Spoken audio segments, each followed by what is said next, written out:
Good morning. I'm Josh Holton with the WMNF News headlines. After being ranked one of the most dangerous cities in the country for pedestrians and cyclists, Tampa city leaders unveiled a plan yesterday to solve the problem, but WMNF's Chris Young reports that it comes with a high price tag. Mayor Jane Castor joined city leaders at a community center in West Tampa to discuss the citywide mobility plan. The plan is going to be our roadmap into the future for redesigning our streets, making walking and biking a breeze throughout our city, and putting our staff and resources to work in ways that will create the biggest impact. The plan is ambitious, with a goal of 0 roadway deaths and half of commute trips to be made by walking, biking, and taking transit by 2050. It'll also cost $2 billion to execute. Various small, short-term projects were outlined Tuesday. Alan Clendenin is a member of Tampa City Council. You'll see that the short term, it's not a lot because guess what? We don't have the money to do it right now, but it's something that we have to invest. We have to find the money.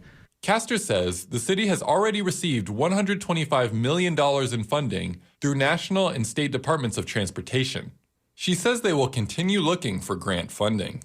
For WMNF News, I'm Chris Young in Tampa.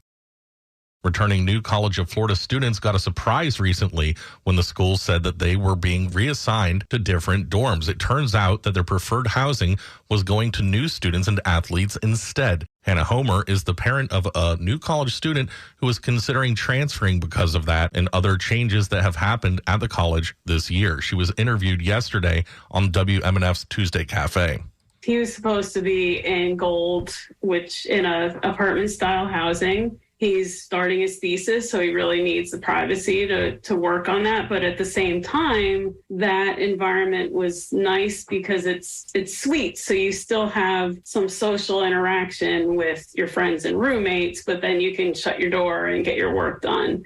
This is also likely to be a last straw type situation. I don't know. It certainly seems, given the minimal communication we've had, that all of these, next terrible things are just ways to try to force out the current students. And, at some point you create enough chaos that, congratulations, it worked, we're leaving.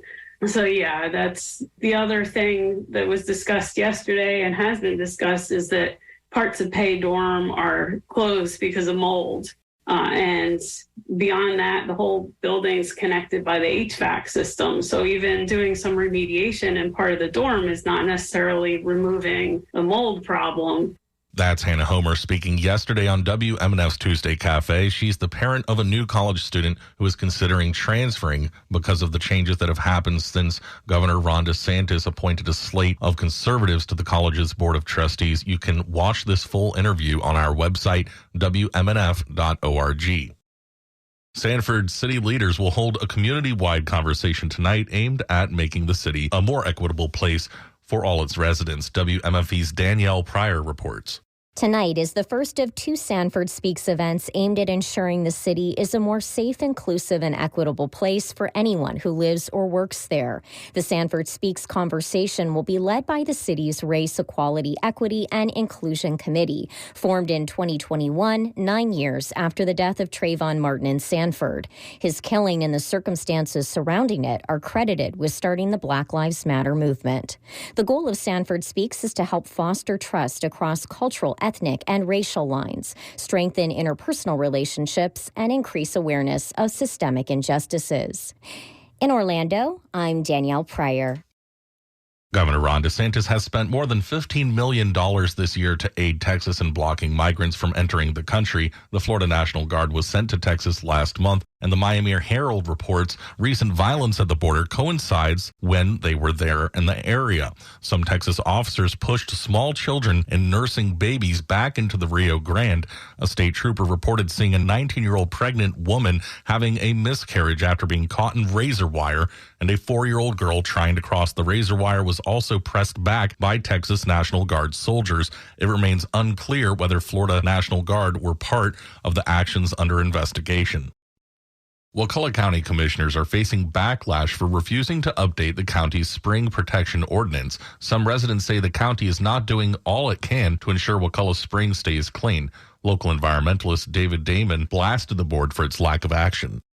some of you grew up here. You know better. You should be ashamed. Every one of you should be ashamed because you don't give a damn.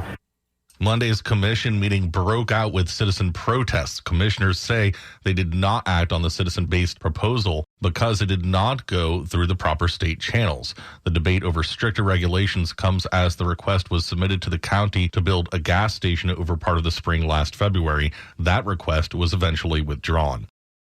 Endangered green sea turtles in Florida may soon have a new critical habitat 5,000 acres worth. WLRN intern Ariana Otero has this report. If all goes according to plan, scores of these endangered turtles will have a safe place to call home by year's end. That's the aim of a new proposal from U.S. Fish and Wildlife officials and the National Oceanic and Atmospheric Administration. In 2019, the Center for Biological Diversity sued the agencies on the grounds there were no protections for green sea turtles. This new proposal is the result of a court-ordered agreement. Elise Bennett is the senior attorney for the center. Ultimately, we were able to reach an agreement with the U.S. Fish and Wildlife Service and NOAA Fisheries to make these determinations that we're seeing today for the green sea turtle. The critical habitats will work to protect the sea turtles from the effects of climate change and other threats, like sea level rise, vessel strikes, and illegal harvesting. Whenever a federal agency is going to take an action, whether it's funding a dredging project, whether it's a beach renourishment project, they have to make sure that that action will not destroy or adversely modify this critical habitat. The proposal is expected to be approved after a 3-month public comment period. I'm Ariana Otero in Miami. Officials say a 7th case of malaria has been documented in Sarasota. The Florida Department of Health reported a new locally acquired case of malaria during the week of July 9th through 15th. That's in addition to 5 cases last month and 1 case in May. Sarasota County, along with Manatee County, directly to the north, has been under a mosquito-borne illness alert for nearly a month. Sarasota County officials have been using aircraft, trucks, and ground crews to apply insecticide where malaria cases have been reported. Mosquito control workers are trapping the insects for evaluation by the U.S. Centers for Disease Control and Prevention. It is mild and clear in the Tampa Bay area. Highs today in the lower 90s. Overnight lows in the mid-70s. Possible rain after sunset today. This is The Scoop, recorded at WMNF Tampa.